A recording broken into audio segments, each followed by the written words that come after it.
Hello and welcome to week 16 of this rainy season gardening video journal thing. Um, for those who've watched previous ones, I've been suggesting for a while I was going to start doing more sort of focused episodes, focusing on a theme like invasive plants, for example. I apologise, I've sort of given it some thought, and I think that's actually something I might start doing once it is no longer rainy season, just because between the weather and between various other things I have to get done in every day, I don't have as much time as I would have liked to go around and doing focused focused attention on particular plants rather than just general maintenance. So that'll have to wait. So with that out of the way, let's get on with it.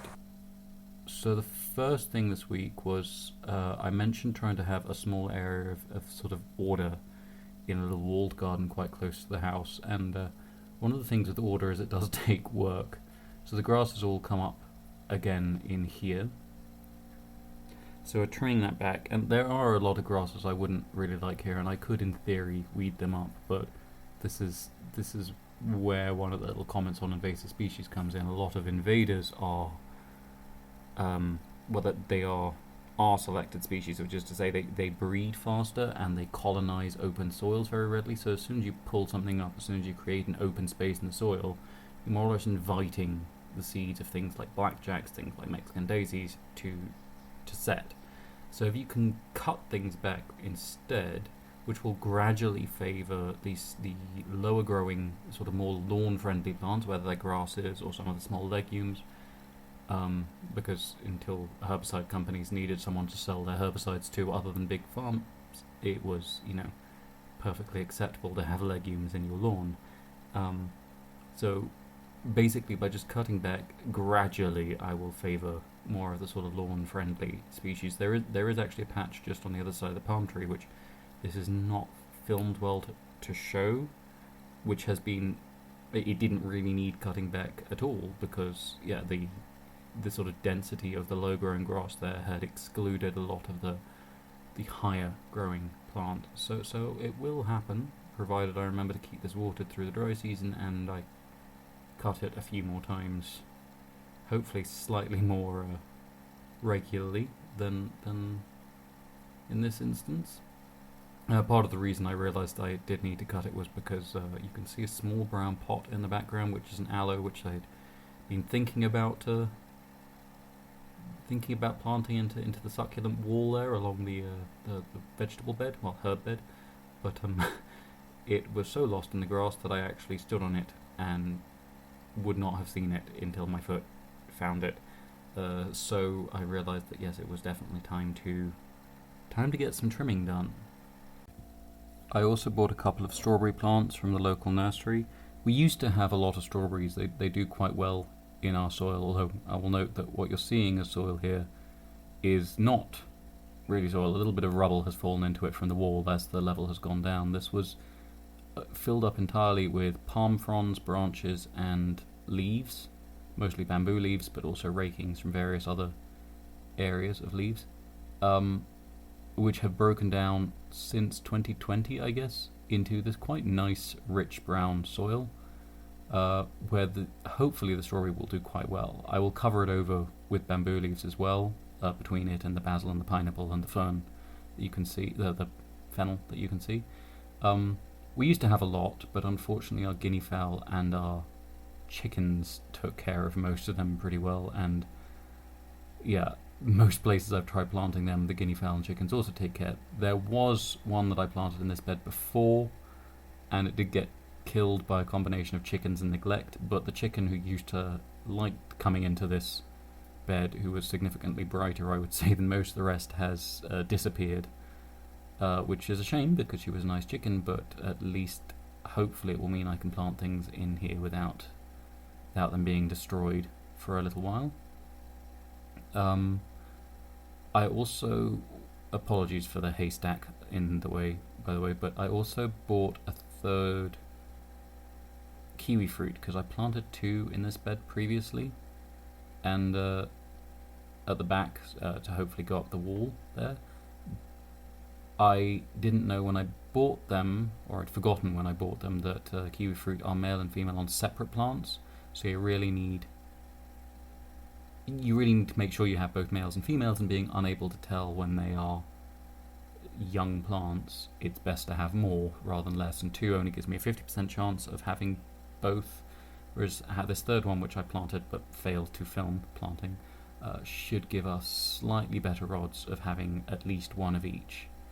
And because I bought a whole wheelbarrow full of bamboo leaves, I might as well dump it in the end with nothing planted in.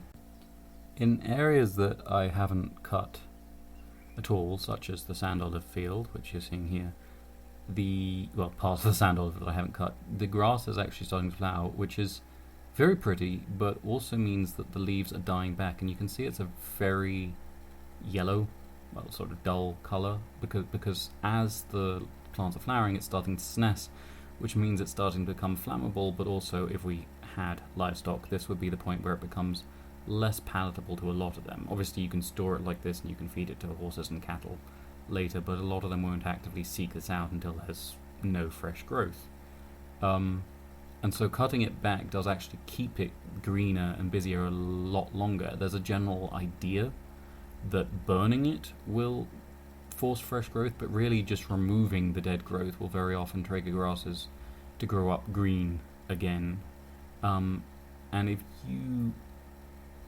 you look at the next part of scything I do after this part, you will see a very stark contrast in the colour of the grass, just because of how frequently it has or hasn't been scythed. So again, this is part of the sand olive that has not been cut down at all in this year. You can see just off to the right hand side, which is where the line of dracaenas are, it is slightly greener. I mean, part of that is because there is a little bit more perennial growth to hold it in, but you can see there are a few trees coming up in the part I'm scything. The large-ish tree in the middle is a sand olive itself, but a lot of the smaller brownish looking trees are terminalias, which will be, well, they'll be good for pollinators and eventually for timber, but this is one of the slower growing terminalias, so it will probably mostly be good for sort of helping other trees get established around it, and then eventually a certain amount of fairly hard wood. Of course, all of this is contingent on them not getting burned down or otherwise destroyed before then, so that is part of the reason the scything now is important while there's still some rain ahead of us, which should help a lot of this mass break down, so there's not a sort of a very flammable ground space by the time the rains end, and hopefully these trees can continue growing and get big enough to sort of start suppressing these large, rapid growing, rapid dying grasses, and we get a more even sort of pasture, I suppose, underneath them. And also I plan to fill it with trees. I don't actually know if these ones will coppice, where a couple of the other terminalias I know have grown up from stumps that have been cut down previously, so I know that once this is more forest-like I can coppice them and regularly get poles. I suspect once this is mature I will sort of have to thin these out to just a few large trees which can sort of feed pollinators, and I suspect will make very sweet honey, because their flowers are very sweet smelling, to the point it's almost sickly. But I don't suspect that I'll be able to coppice them in the same way that a lot of the other faster growing straight stemmed terminators will. But we'll see. That is all for the future. Heading to the sicklebush field next, and you can immediately see the difference in colour. I mean, it is quite striking between this regularly cut field. I mean, there are also trees closer to the mature trees closer to the sides, so that does keep it from drying out more. But also by just stopping it from flowering, a lot of the same types of grasses have stayed a lot greener. They are slowly being displaced, as I've mentioned previously, I think, by lower growing grasses, like cynodon, I think is the genus name for most of them, but I'm really not good at plants generally, and grasses are particularly bad. I will say there's two situations where you shouldn't scythe, which is when you are tired or when you are angry. Tired because I suspect you will be more likely to accidentally lose grip on one of the scythe handles, and then it goes from something you would really struggle to hit yourself with to something you could hit yourself with very easily, and that is not going to be a pleasant situation for anyone. And angry because someone had cut down something I'd planted and I was definitely taking it out on the grass here, and yeah, I accidentally cut down a couple of the golden trumpet trees, which you can't actually see yet. They're still very small seedlings. They're not native, but they should eventually form good timber, and they have beautiful flowers when they come up. I mean, they're not one that I was particularly precious about, because they are very, very ready to seed themselves everywhere. They are an invasive, but as far as invasives go, they are a useful stopgap to more useful trees in the longer run. They are definitely one that will be turned into timber. But yeah, so don't scythe while angry is the takeaway from that. Because the soil, like all of us, benefits from variety in its foodstuffs. I went to do a little bit of pruning once this was done, and I started with the guava, which I can feed directly to the soil where I cut it, because it's quite harmless to stand on. This little tree fruits quite nicely, so it will be chased upwards and spread for picking. But the sickle bushes, which will be the rest of the pruning in this field, do not fruit nicely, so they're just being chased up. And this is one that I should have started trying to chase two stems, because it's actually two plants, quite a while ago, but have been putting off. And so you can see there's plenty more to be put along under the main line of guava trees. Apologies if you can't hear a thing. It has just started absolutely tipping it down outside, and for once I'm recording this before Tuesday evening, so I am just gonna push on through and speak louder, which is what people with my accent do all over the world anyways, so you know, it fits. So as per usual with the sickle bush, I don't like leaving this lying around, because the thorns take a very long time to rot. There are a handful of thorny things that I don't usually get so fastidious about tidying away the thorns of, unless they're somewhere you really regularly walk, but sickle bushes take a very long time for that thorn to not be unpleasant to stand on, and yeah, so just keep on adding them to that line underneath the guava trees, where these can slowly rot and yeah, hopefully create a nice little false thicket for birds to move through to eat the fallen guavas and eat the larvae of the thousands upon thousands of fruit flies that are damaging them.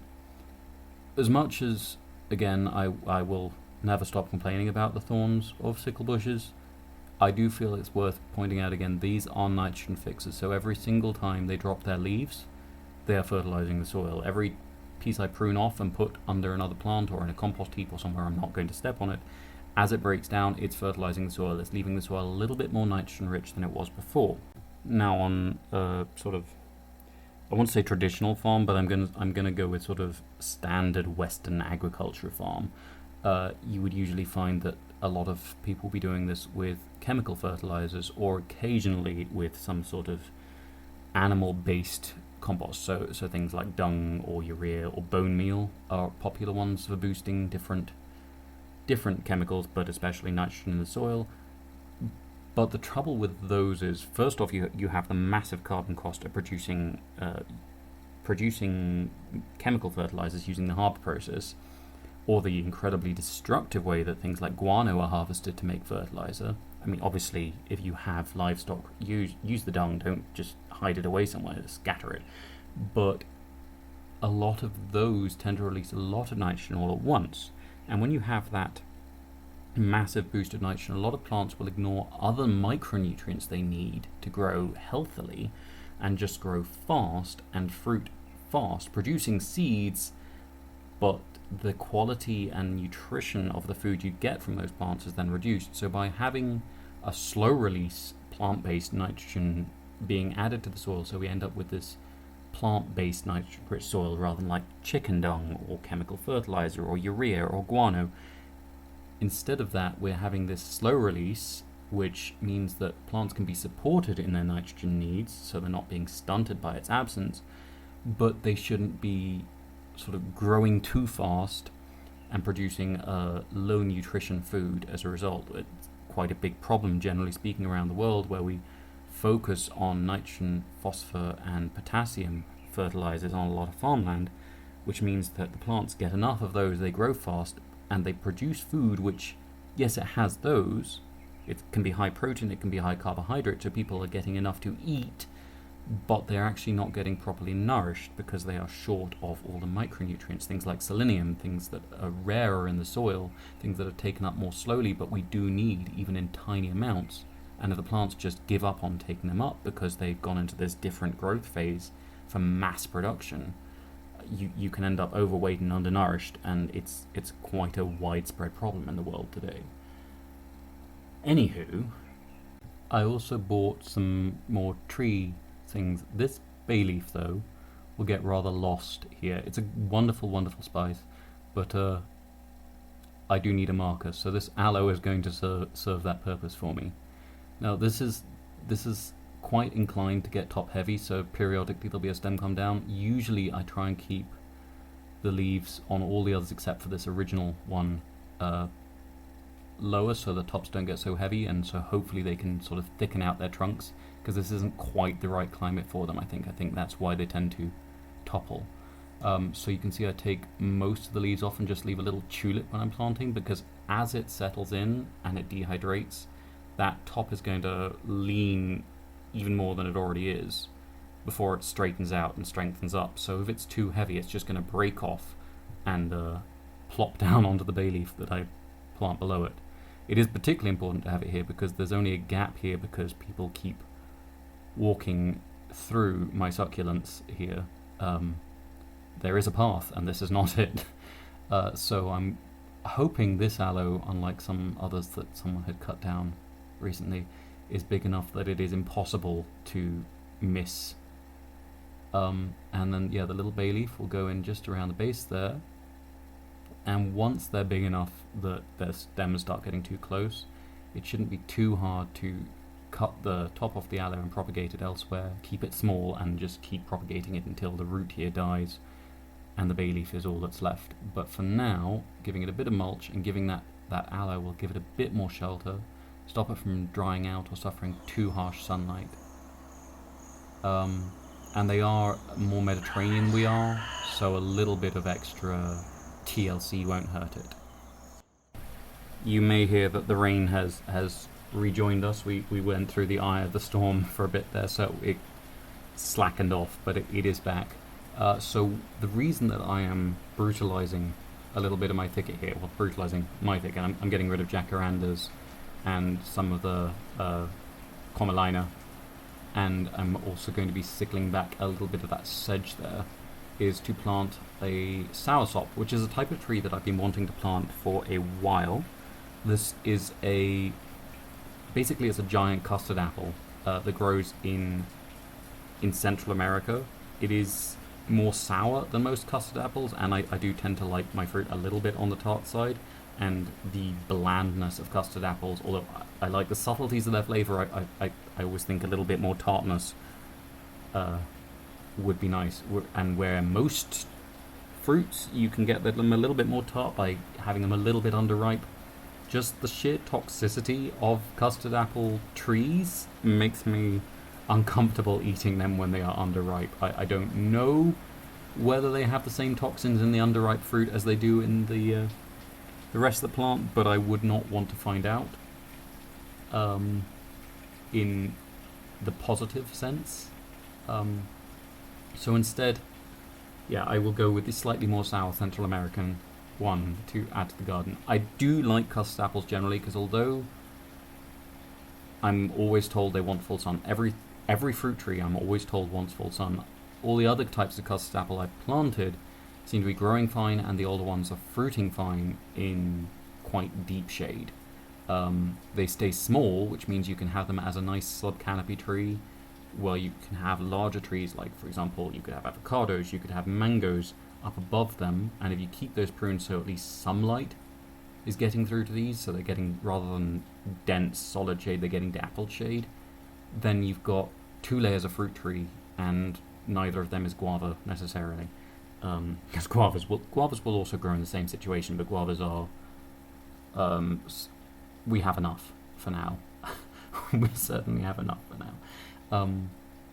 So yeah, so I like all the different Annona because of their shade tolerance, but also they are generally very pest resistant. We do have some black and white relatives of the monarch butterflies. I'll put a picture up on screen that should be in the genus Amoris or Amauris, I don't know how to say it, which do feed on wild members of this family, but it is a very toxic family, so generally speaking, you only get specialists feeding on it, and specialist herbivores tend to feed on the mature parts of the plant more and leave the tender growing stems alone, whereas a generalist would eat those. And if you're toxic enough to avoid all generalists, then any insect that does eat you isn't usually going to do too much damage in the longer run.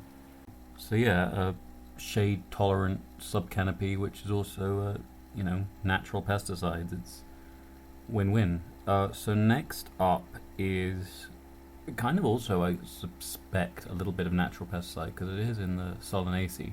So a few weeks back, I planted a red or Chinese goji, and this one is the black or Russian goji, or boxthorn, depending how you want to say it. It's quite interesting. It's overpotted, which is something you don't often see, so it's always alarming when the roots of something only go to halfway down the bag it's in, because you think you've broken them, and again, this isn't something I'm really familiar with, so I don't want to be doing that. But it's quite a good idea with anything that likes a bit of drainage to put soil a lot deeper than it needs, because then if it does get overwatered, it's not going to sit in that and rot. I'm planting it in fairly moderate shade because they're a lot more temperate than we are, again, but I am going to just snip a bit of this frangipani off just to get it a little bit more light because I want it to thrive. So that should be more or less it for this week. There is a little content warning because there's going to be a couple of clips of owlflies. I don't think they're particularly scary. They are similar-ish looking to dragonflies, although not remotely related. So if you don't like that, then I would suggest you click off in 5, 4, 3, 2, 1. Okay, go. Anyway,